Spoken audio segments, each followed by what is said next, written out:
Chapter 20, The Sea of Trees. One of 7 great dungeons, halt in a sea of trees where the country of demi-humans Fiabelga and resided in. Thanks to the magic-driven two-wheeler pulling 2 large carriages and dozens of horses, the quartet and their party were able to advance forward with a rather fast pace. On the two-wheeler, Rinku sat behind you, while Shia sat behind him, and Ryuma was riding on his bird summoning. At first, Shia was told to ride on the carriage, but she insisted on the bird with Ryuma. Even though you kept beating her, but she kept clinging just like a zombie and finally you gave up. Ryuma, however, did not, and told she'd have a better chance riding with Rinku, to which she ended up doing. Shia, who finally met 3 people that were the same as her, seems as if she wanted to talk about various things. You, Rinku, why did you and Ryuma fight alone? You was talking about the fight with the Empire's soldiers. At that time, after stopping her from using magic, Rinku and Ryuma fought them alone. Even though there'd be no difference other than use instant kill of the soldiers, she thought they were too eager to fight alone, and that made you anxious. Rinku, I don't know about Ryuma, but I wanted to confirm something. You, confirm. Rinku went on to explain. First, Rinku stopped you because he wanted to fight the Empire's soldiers as an experiment. Even though it looks like he headshotted most of them, actually he also shot at their armors. Why he did that? Because to fight humans using railguns is completely overkill. It'd be too dangerous to use it in town or wherever they are because of its penetrating power. Though there is no problem to turn thugs into dust, it'd penetrate into residents' housing and kill whoever was inside. Something like that, like a complete scum. For Rinku, he didn't want to become someone who indiscriminately kills unrelated people. So, it was necessary to measure the proper amount of power. After looking at the result of this experiment, he'll be able to fine-tune it. The other reason was to confirm whether there would be hesitation for him to kill humans. Even though he has changed, he has not experienced killing a human yet. Therefore, he tried to see his reaction before and after killing those soldiers. The result is, he didn't feel anything from it.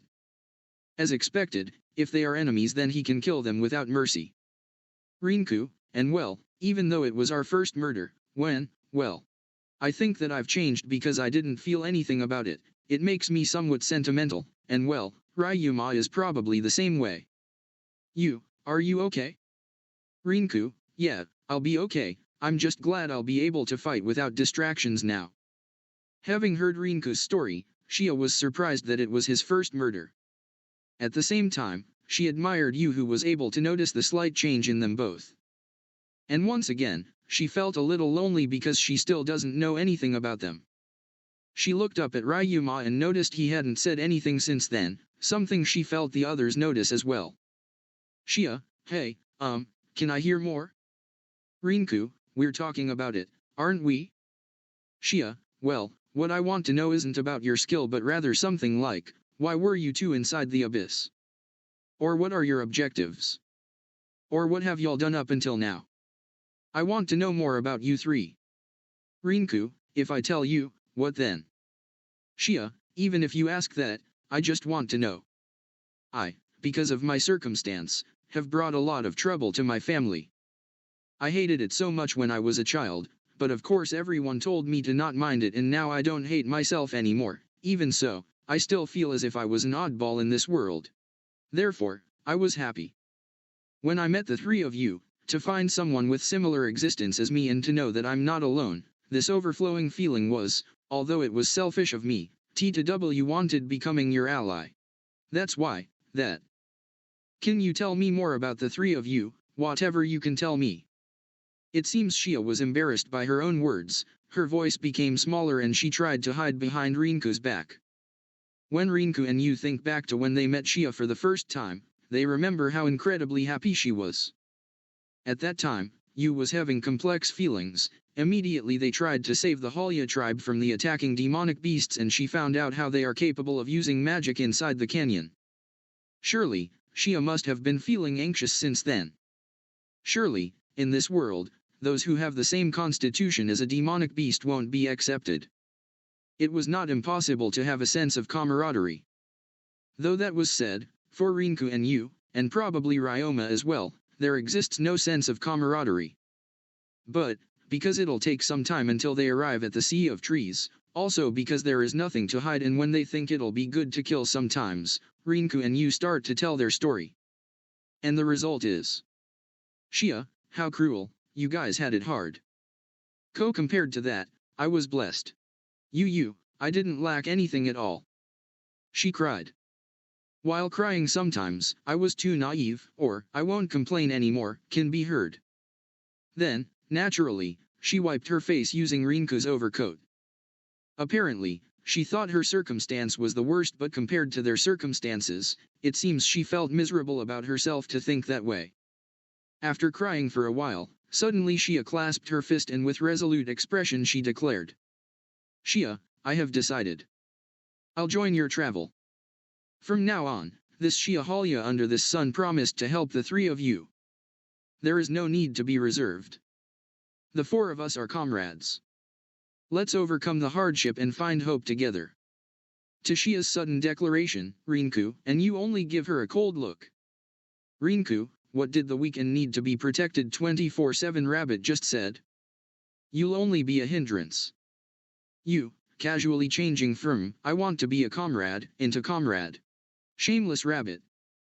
Shia expected Ryuma to peer into the conversation and call her a dumb bunny, but he never did, as he was still above them in the sky riding on his bird quietly. Shia, why the cold look? Aren't you moved? Now that you mention it, please properly call me by my name. Shia was shaking because her eagerness resulted in their cold look. An additional blow was given.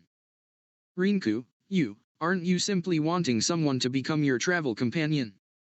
Shia was shocked by his words.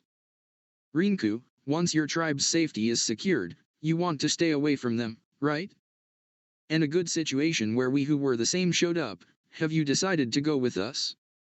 Well, of course having that unusual hair color for a rabbit man would make it hard to travel alone. Shia, that, even if you say that. I only wanted to. Maybe because it hit the bullseye, Shia stuttered her word. The truth was she already determined that once she gained Ryuma's cooperation and her tribe's safety was secured she would leave them. Because as long as she was there, her tribe would always be in danger.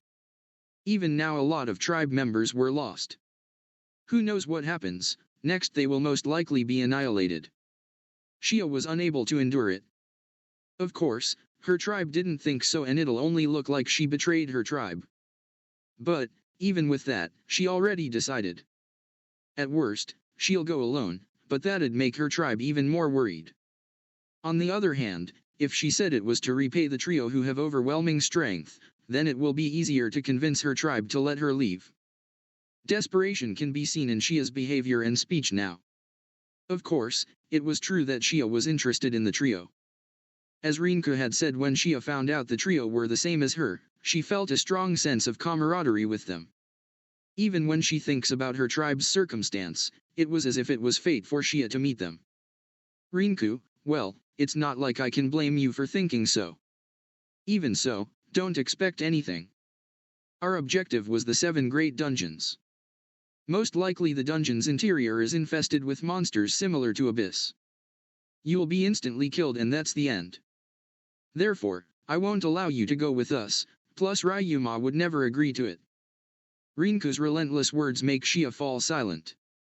Rinku and you, who were unconcerned about it, continued their attacks. From then on, Shia was quietly sitting on the two-wheeler with an expression that was difficult to read. After several hours, their party finally arrived at the border of the halt in a sea of trees. From the outside of the sea of trees, they don't only see the dense forest, but it seems as soon as they enter they'll be covered by fog. At first, Rinka thought halt in a sea of trees was one large dungeon, but when he thinks that if that was true then the wandering demonic beasts would be as strong as the one inside the abyss, it would be impossible for demi-humans to live there. Even for Arcus' great dungeon, they are only able to guess where the true entrance was. So, he became suspicious when heard about the great tree from Cam. Cam, who was nodding at Rinku's words, signaled to the other tribe members to make a formation with Rinku and Ryuma in the center. Cam, Rinku, Ryuma, if possible please erase your presence. The great tree was a sacred place, so there was no one inside and it was prohibited to approach it, but there was a possibility to encounter someone from Fiabelga and or other inhabitants. We are wanted people after all, so it'd be a problem if they found us. Rinku, I'll do that. All of us are, to some degree, able to do that, so it's okay. Rinku used the skill hide presence. You also thinned her presence using the method she created in Abyss, and Ryuma used his ethereal violet skill to turn his body translucent. In the first place, although their specs are lower, Rabbit Man Tribe excel in stealth operation and search operation using sound. And it seems, Yu's skill for hiding her presence that she created in the Abyss was quite excellent to use it on the surface. However, Rinku's hide presence skill was more powerful. If it was at a typical place, they'll be able to find him, but inside Sea of Trees, even with Rabbit Man Tribe's specialty they might be unable to find him. Ryuma on the other hand was in a completely different situation. Despite his skill being many times stronger, the Rabbit Man Tribe felt no need to worry if they would lose him, due to his ability not hiding his physical body, just allowing magic and magic sensory to phase through him. Having her tribe's specialty surpassed by humans, Kim can only smile wryly. Beside him, Yu proudly puffed up her chest. Shia was complex. Probably because of the difference in ability that Rinku and Ryuma just showed. Cam, then, shall we go? Under Kem's words, their party starts to advance. Kim and Shia head into the Sea of Trees with complex feelings. After a while, they are unable to see the road anymore. Immediately thick fog surrounded them and their sight was cut off. However, there is no hesitation in Kem's steps. He seems to completely understand their location and direction to take. Although it was not known why, demi-humans and only demi-humans were able to understand their current location and accurately move around the Sea of Trees. While advancing, suddenly Kim and his tribe stopped and began to look around their surroundings. There are demonic beasts' presences. Naturally, the trio can also feel it. Apparently they are surrounded by demonic beasts. The Rabbit Man Tribe picked up the knives that were given by Rinka when they entered the Sea of Trees. If it was normal, they'll just escape with their ability, but they can't do it now. Tense expressions appeared on all of the tribe members. And, suddenly Rinka quickly shook his left hand. Faintly, the sound of something flew, echoes in succession. Immediately. Dosa dash, dosa dash, dosa. Screams could be heard along with the three sounds of collapsing. And, panic can be felt coming from the fog area. Three monkey-like creatures can be seen moving around. Yu held up her hand aiming at one of them, then muttered in a whisper-like voice. Windblade. Having said the name of her magic, blades of wind appeared and rushed forwards. Without any resistance, that monkey look-alike was slashed apart in the air. Without any chance to scream, that monkey look-alike fall to the ground. The other two were moving separately. One of them approached a child, while the other aimed its forearms equipped with sharp claws toward Shia. Shia and the child were instinctively stunned and unable to move. Meanwhile, the nearby adults were yelling, but that was just baseless worry. Ryuma jumped in front of Shia and the child, pointing his finger at the beast in front of him. Silver surge. The force of the attack popped the beast's head like a balloon, blood splattering across everyone within radius. Shia, thank you, Ryuma. Rabbit Man Child, thank you big brother. Shia and the child thanked him. Ryuma smiled and gestured to them not to worry about it. The boy looked at him with sparkling eyes, while Shia suddenly dropped her shoulders because she can do nothing but be stunned in such times.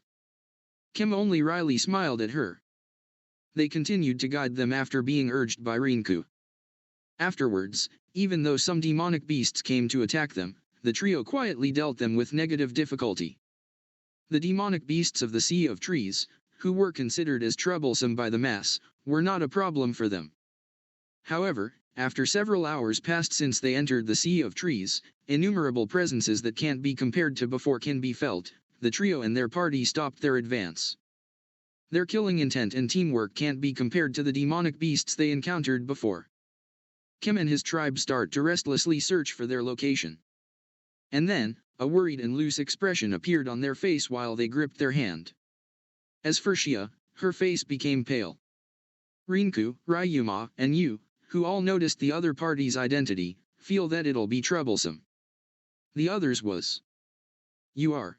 Why are you together with humans? Tell us from what tribe you are now. It was muscular demi-humans with ears and tails similar to a tiger. Chapter 21, just as expected. Humans and demi-humans walking together inside the sea of trees. Having seen that, those tiger-like demi-humans looked at Kem and his tribe as if they were traitors. They readied their double-edged sword while taking a stance. Tens of demi-humans come to surround them while emitting killing intent. Kem, WER. Kem, who was drenched in cold sweat, tried to find them some excuse. At the same time the tiger-like demi-humans caught a glance at Shia, then their eyes opened wide. Isn't that the white-haired rabbit man? Bastard, so you are the Halya tribe, a disgrace to the demi-human race.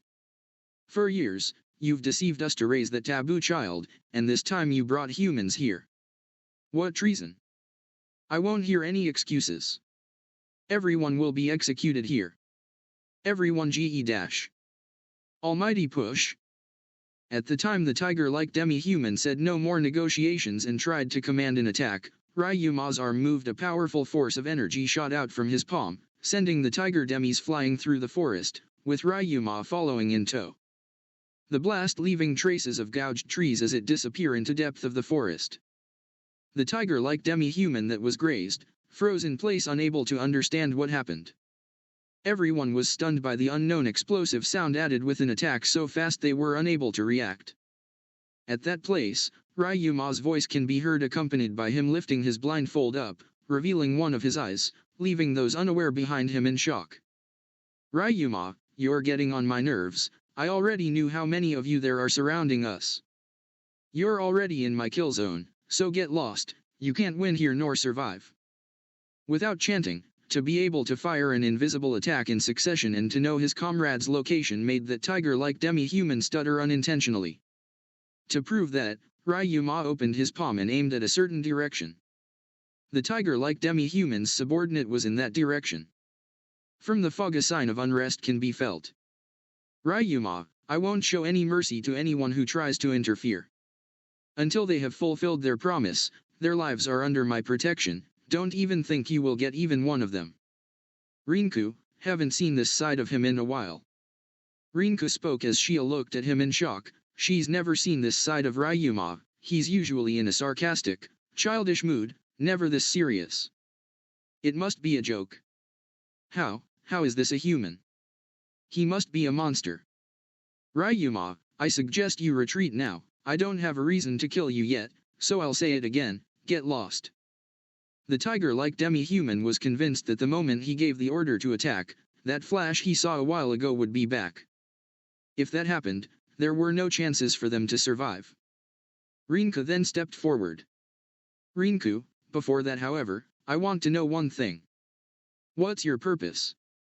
Rinku, the depth of the sea of trees, I want to go underneath the great tree. Underneath the great tree, you say? For what purpose? The tiger-like demi-human thought whether his purpose was trying to enslave demi-humans, but when he heard his purpose was the sacred place, the great tree, he can only give out perplexed look. The great tree for demi-humans was just one of many places inside the sea of trees. Rinku, over there might be where the true entrance to the great dungeon resides.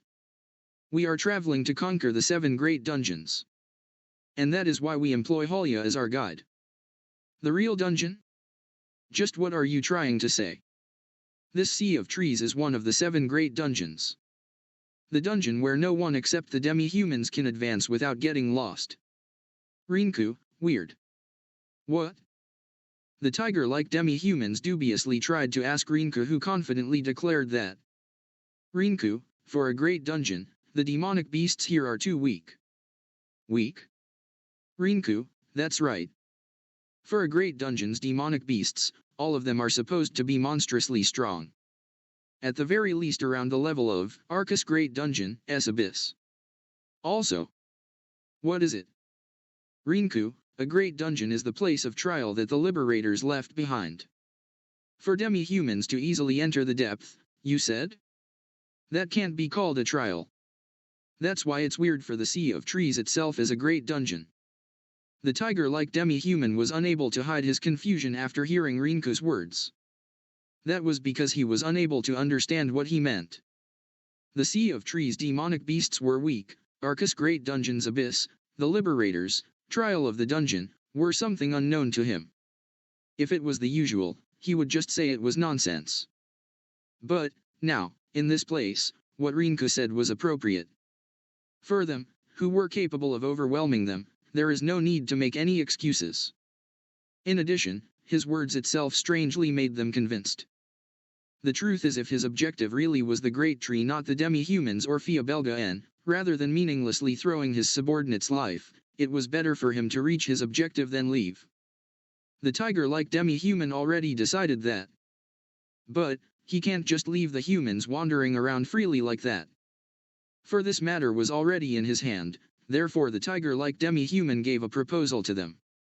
If you are not planning to harm my country and brethren, I don't care if you go to the Great Tree, that's my decision. There is no meaning to meaninglessly throwing away my subordinates' lives after all. Having heard his words, there were signs of commotion in the surrounding demi-humans. Because he was overlooking human intruders inside the Sea of Trees. However, I also need to ask the first guard's captain. In addition, I must report to my country. The elder might also know something about your story. If that place truly exists or not, until that is known, wait here with us. While drenched in cold sweat, the tiger-like demi-humans then started with a strong will that can be seen in his eyes and to his words. Rinku tried to think about it. It was probably the limit for the tiger-like demi-humans. It was heard that intruder coming into the Sea of Trees will be killed without the need to talk. Even now, they must still want to punish the duo and their party. However, his subordinates' lives will be lost for sure. To avoid it, and for the sake of not letting a potential danger like Ryuma lose, he made that proposal. Rinka was a little impressed by his rational judgment under this situation.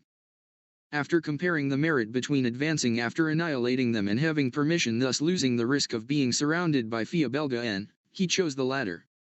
If the Great Tree isn't the entrance to the Great Dungeon, it was necessary to continue searching for it. In doing so, it was more convenient to have permission from Fia Belga N. Of course, there is the risk of them becoming hostile, but that is only if there were no other way. It was not a human-like judgment, it was just too troublesome to search while annihilating them. Rinku. I accept it. Your words, report them without any distortion, okay? Of course. Zam. You heard it right. Report it to the elders. Zam, yes, sir. Under the tiger-like demi-human's command, one of their presence was gone. After confirming that, Ryuma put his blindfold back down. The air became normal. Because of this, the tiger-like demi-human who previously looked at them dubiously started to relax while feeling relieved. In their mind, if it is now, was the thing some of the demi-humans thought while ready to attack. Ryuma, who noticed that, only fearlessly laughed while giving them a glance. Ryuma, between your attack and mine, do you want to try it? Well, don't make any sudden movements, you know. We just can't help but react to it. Ryuma, sure. Even though they are still surrounded, finally they arrive at a conclusion, Cam and his tribe finally able to sigh in relief. However, the glance turned to them, a more severe and evil than the one directed at the human duo. For a while, the oppressive atmosphere filled their surroundings, but maybe because they got tired of it, you began to try to take care of Rinku. Shia, who sees their harmony, finally unable to take it, then mutters, me too. Ryuma can only reveal a forced smile, and the atmosphere starts to soften. Inside the enemy territory, suddenly they began to flirt. From demi-human's perspective, Rinku and Ryuma can feel their amazed glance pierced at him. After around 1 hour, Shia was currently having her joint locked by you, saying give. I give up. While desperately tapping her hand, while the surrounding demi-humans watched them with half-amazed and half-warm gaze, her presence can be felt approaching them quickly. Tensions start to appear again. While Shia was feeling the pain in her joint. From the fog, several new figures of demi-humans appear. The elderly man who was in the middle especially attracted their attention. beautifully flowing blonde hair along with his blue eyes that show great knowledge, his body was thin, as if it'll blow along with the wind. To that dignified appearance, some wrinkles were carved, but that contrast only accentuated his beauty. Above all of that, his ear was long and pointed. He was from the forest tribe. Instantaneously, Rinko guessed he was the existence that was called Elder. That guess was right on the spot. Elder, Famu, are you those humans? What is your name? Rinku Kagun, you? Ryuma Najika. Having heard their words, the surrounding demi-humans were like, how dare you treat an elder like that? And their resentment can be seen. With one hand the man from the forest tribe calms them down and starts to introduce himself. Alfiric, I am Alfiric Hypist. One of the elders of Fiabelga N. Well then, I have heard your request, but, before that, I have something to ask. Where did you find out about the liberators?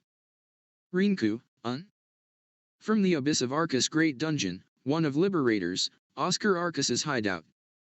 Without any purpose, Rinku answered Alfrieric, who seems to be interested in the word liberators. On his side, Alfrieric was astonished, although it wasn't shown on his face. The reason is the word liberator and Oscar Arcus name, only known by some of the elders. Alfrieric, Famu, from the abyss. I haven't heard it for a long time, can you prove it? Alfrieric asked Rinka that question because there is a possibility where the information was leaked by the upper layer of demi-human. Rinka showed a difficult expression. Because even though he was told to prove it, he can only show his strength. You, while tilting her head, gave him a suggestion. You. Rinku, what about Arcus relics such as magic stones? Rinku, That's right, if it was that. With PON he clasped his hand, and he took out the magic stone with quality that was unobtainable from the surface demonic beasts from the treasure box, then passed it to Alfrieric. Alfrieric, this is a magic stone with such purity, I have never seen. Even though Alfrieric hid his surprise, the demi-human next to him unintentionally raised his surprised voice. Rinku, now, this. Once it was a ring that was used by Arcus. As he said it, he showed him Arcus' ring. Having seen the symbol carved into the ring, Alfrieric's eyes were wide open. And he starts to breathe slowly to control his emotion. Alfrieric, indeed, certainly, you have reached Oscar Arcus' hideout. Even though there are other things I want to ask, all right. For now it's okay for you to come to Fiabelga N. Of course, Halia too. Having heard Alfrieric's words, not only the surrounding demi-humans but also Kem and his Halia tribe was surprised. Led by the tiger-like demi-human, they started to protest furiously. Well, that's only natural. One of them was because humans were invited into the Fiabelga N. Alfrieric, they must be treated as guests.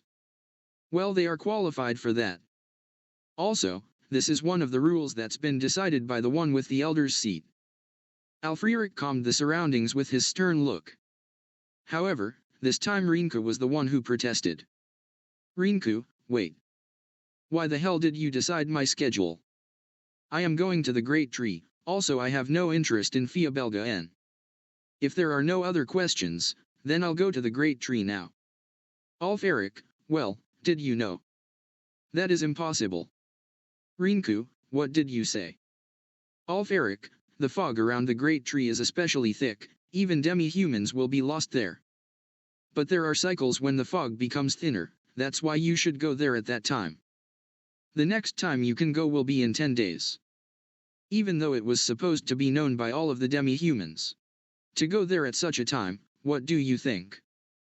Cam, Exactly, he looks like he just remembered it. A vein appears on Rinku. Rinku, Cam, well, what can I say? Look, a lot has happened, I just forgot about it. I've only been there when I was a child, so I was not aware of the cycle. Cam, who desperately tried to find an excuse, started to become flustered, because they couldn't take it. Rinku, Ryuma, and you stared at him intently and they began to blame the others. Cam, Shia, the others too. Why, you are telling us the way. You know about the cycle, right? Shia, father, That's misplaced anger. Because my father was so confident, so I thought the cycle must be near, in other words, it's father's fault. Kemhu was blamed by Shia, who was also blamed, while the other rabbit mans try to avert their eyes and casually push the responsibility to others. With a vein appearing, Rinku muttered a word. Rinku. You. Having heard Rinku, Yu took a step forward, then held out her right hand. Having noticed that the Halya tribe's expression was cramped. To the Halya tribe, who was in chaos, Yu quietly muttered. You, Storm Emperor. Ack. Those rabbit ears were flown to the sky. Their screams echo in the sea of trees. Even though their brethren were attacked, Alfrieric and the surrounding demi-humans weren't met at all. In fact, they looked at the sky with amazement. From their expression, it seems the Halya tribe's shamelessness was widely known. Chapter 22, Survive, If I Let You. Rinku, well then, I think I'll give you some combat training. The trio and their party, who were banished from Fiabelga and were resting in their temporary base near the great tree, when Rinku suddenly said that. Even though it was called a base, it was only a barrier made of Fiadrain crystals that Rinku nonchalantly stole. Inside it, while sitting on stumps, those rabbit ears floated dazed expressions. Shia, that. Rinku. Combat training, in other words. Shia asked him on behalf of her perplexed clan. Rinku, just like I said. Anyway, we can't reach the great tree before 10 days have passed, right?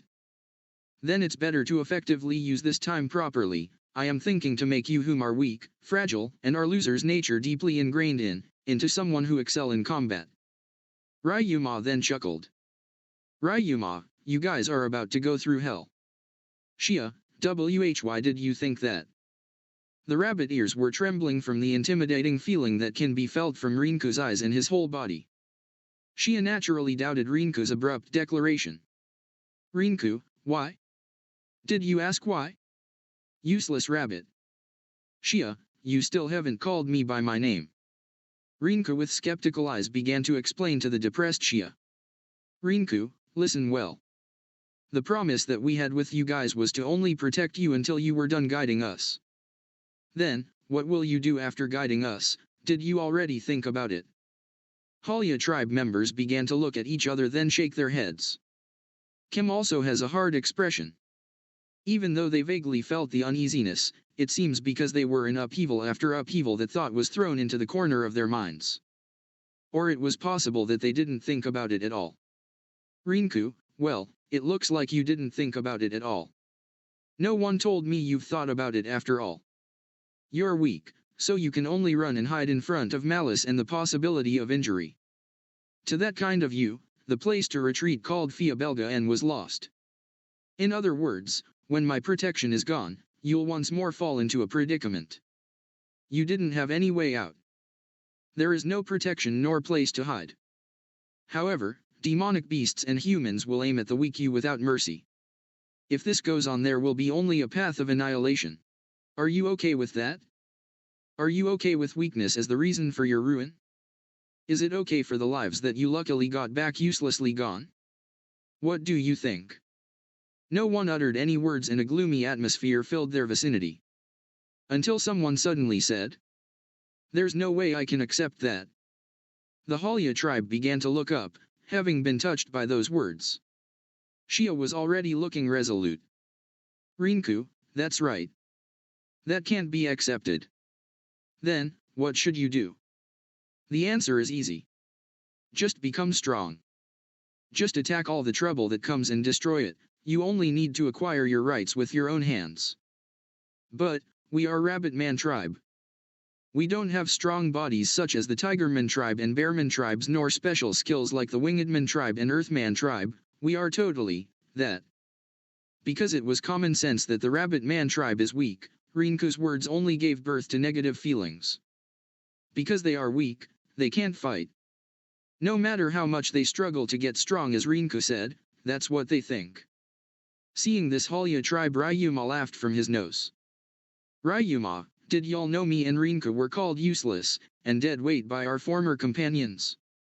I don't know about myself, but Rinku's stats were that of average, We were both the weakest among our companions, each having a different reason as to why we were nothing but burdens to them. All of the Halya tribe members were surprised by Ryuma's confession.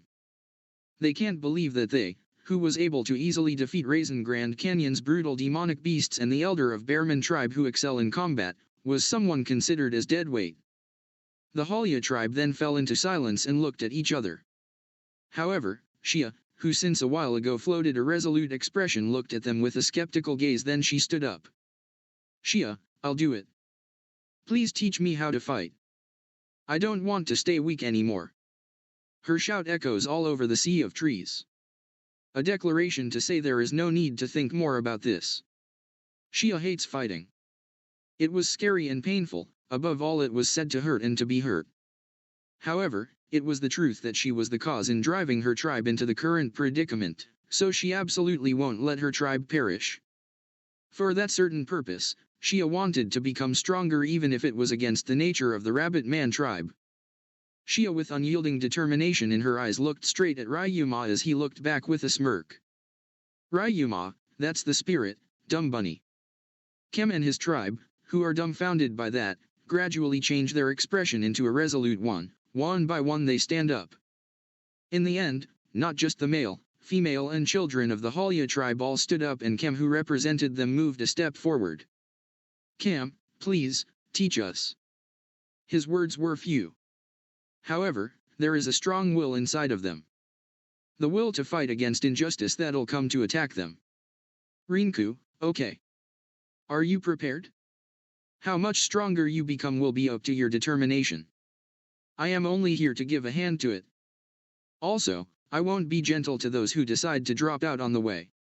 We only have 10 days in addition. Be accustomed to dying. What awaited you was only life or death after all. Survive, if I let you. Having heard Rinku's words, all of the Halya tribe members nodded with determination. Chapter 23, Shia's True Test. Tremendous sounds of destruction could be heard inside the sea of trees. Some trees could be witnessed, broken in two. There were craters scattered here and there that can be seen on the surface as if meteors fell into it. Furthermore, some trees are burning while some are frozen. The cause of such devastation against nature are two girls. Even now, the destruction is still ongoing. Shia, take this. A tree was shot out along with the ear-splitting yell. It broke in the middle and flew into the target with great speed. With definite mass and speed. A brutal power of destruction was given to the rather mundane tree, carrying devastation across its wake. Scarlet Spear. It was a spear of flame that burned its target and everything in front of it into ash. Even objects with huge mass will be burned if touched by it. It countered the log that moves like a cannonball and turned it into ashes fluttering in the air. Shia, not yet. The shock wave created by the collision between the thrown scarlet spear and log dispersed the fog, and on the other side of the fog, a running silhouette could be seen. Immediately, a log falls from the sky like a meteor and pierces the ground with a sound of thunder. Backstepping, its target escapes from the range of the shock wave. Then once again the spear of flame is released.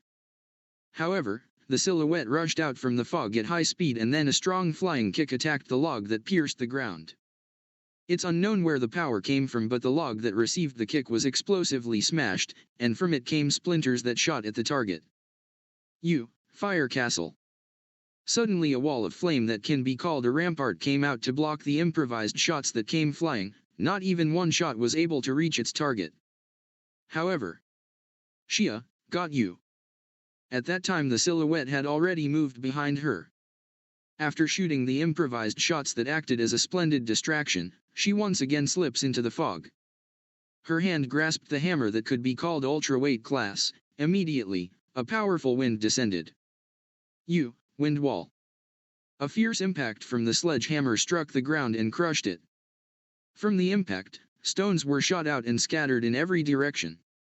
However, her target was able to block that terrific attack, and scattered it using the blowing wind coming from the wind barrier, because it immediately retreated into the safe area. In addition, after activating this skill, the target fired another magic attack without mercy at the other party that is a gunner, because of post-skill rigidity. Frozen Coffin. When she noticed her target's magic, she desperately cried out for it to stop, but there was no need to hear that, because the law of no talking is necessary was in place. The attacker tried to get away from her location, but the ice magic instantly started to freeze her feet, and resulted in her whole body turning into a chunk of ice, except the head. Shia, cold, please hurry, release it, you, my victory. Today was the start of their 10th day's training, a mock combat as the final test. The rule was that it'll be Shia's victory if she was able to damage you even a little. Ryuma sat on the sidelines with some popcorn, clapping and chuckling to himself. Ryuma, dumb bunny, you're never gonna be able to graduate if you can't even hurt you. Shia, wait. Use cheek. There is a scratch. A scratch. My attack hit. Ahaha, I did it. It's my win. Ryuma went to look over at Yu's cheek. However, she had used her regeneration spell to cause it to vanish. However, Ryuma wasn't an idiot. Ryuma, look at that, you let your guard down. It was Shia's victory. After pointing that out, Shia's face looked overjoyed by it. She revealed a big smile, although her body was cold and her nose was running. Her rabbit ears twitched happily.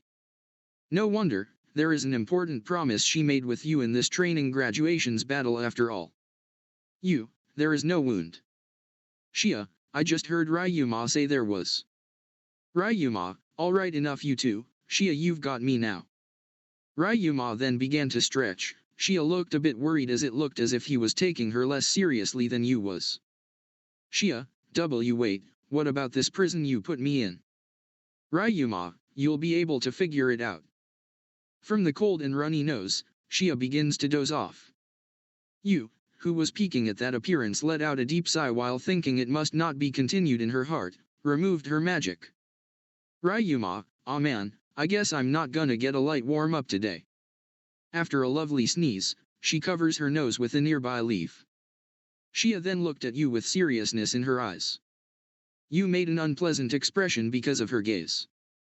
Her expressionlessness collapsed because of that unpleasant expression. Shia, I won, it's a promise, right? Ryuma, promise? What promise? Shia, if I won against her then I'd travel alongside y'all. Ryuma, you made that promise to her? You then smirked at Ryuma's direction. She knew what she was doing as Ryuma gave her an unpleasant expression back.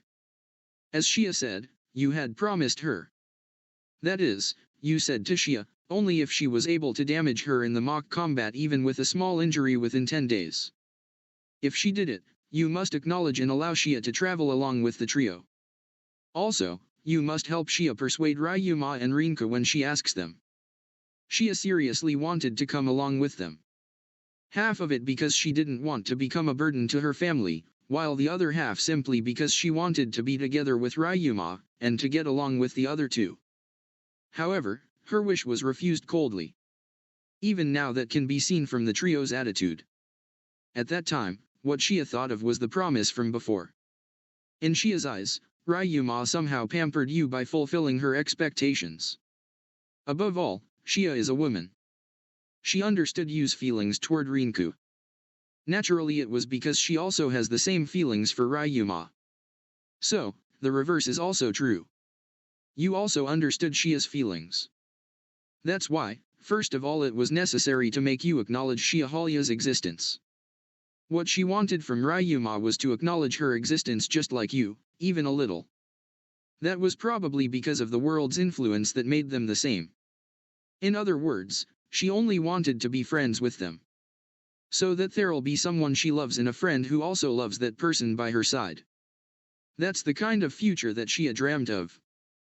On the other hand, about why you exchanged that promise to Shia, even though there were no merits in it for you. 20% of it was because she felt sympathy for her. When she heard Shia's story for the first time inside the Raisin Grand Canyon, even though she developed complex feelings because her circumstances were comparatively better than her own, somewhere in her heart she can't deny the feeling that they are the same that sprung up. Because she thinks of her as a comrade even if a little, she pampered Shia. Also she wanted to mess with Ryuma similarly to how they teased Rinku in Arcus Dungeon. Reluctantly, truly with reluctant feelings, you admitted Xia's victory. Xia was a little uneasy about Yu's answer but left it behind and continued with expressions of relief and joy, because she knew that Yu was the same as the two boys in the fact that she won't abandon her promises. Slowly, the training of the Halya tribe by Rinku came to an end. The gloomy Yu and Ryuma and cheerful Xia were returning to Rinku and the others.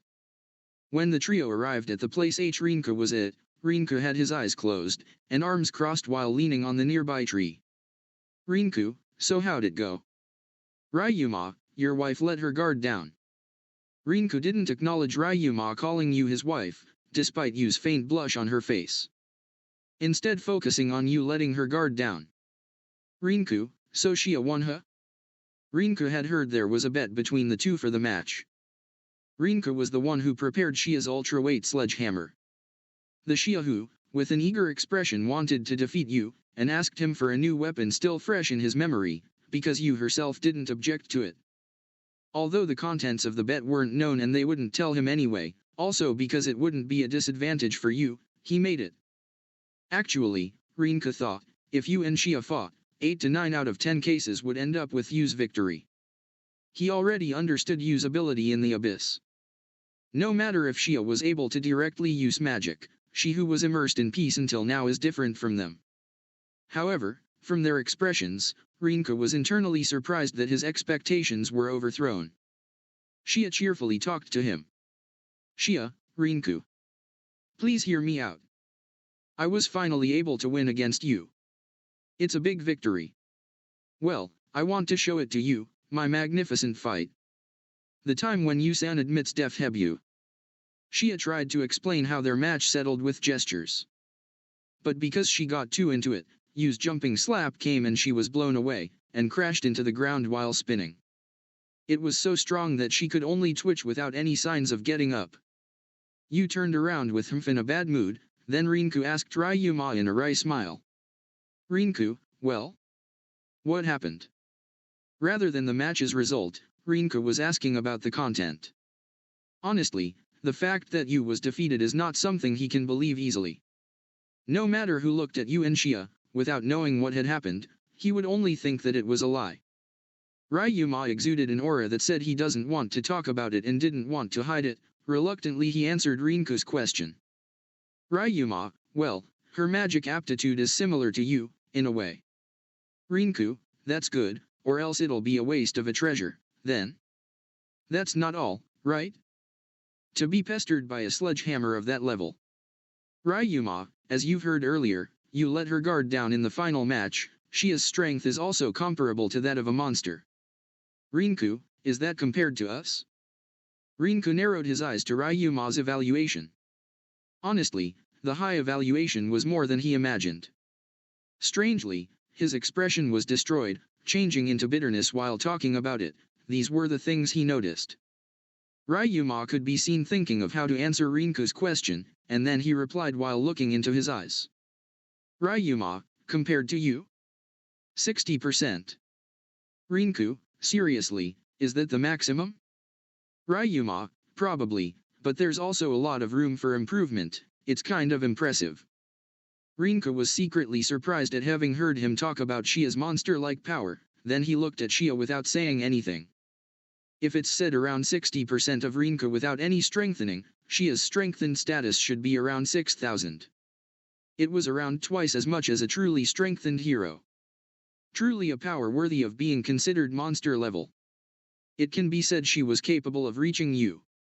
It really was something unimaginable from her usual sobbing and whimpering appearance.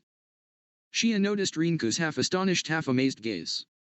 She cheerfully stood up, then walked up to him with a serious expression while desperately controlling her hurried mind. Straightening her posture, her gray hair with a blue hue was fluttering and her rabbit ear stood up straight. From now on she'll express her once-in-a-lifetime request. Well, it can also be called a confession. Her body trembled in nervousness, even though her expression stiffened, there was an unyielding spirit in her eyes. Step by step, she advanced. Finally, she firmly matched her gaze with Rinku's, then spoke her wish. Xia, Rinku. Please take me along on your travels. Please. Rinku, no. Shia, an immediate answer. Shia, who didn't think she'd be refused because of the mood right now, opened her eyes wide with a look of astonishment. What is she saying all of a sudden? Was the thing that could be seen from Rinku's eyes while he watched Shia as if watching a shameless person. Shia was indignant. It's okay to struggle some more. Something like that. Shia, how cruel, Rinku. Even though I was seriously asking that, too easily. Rinku, look, even if I were to say yes, Ryuma would never agree to it, plus what about the others, are you just gonna abandon them? Shia, that's wrong. It was my own story just now. I already talked before to my father and the others.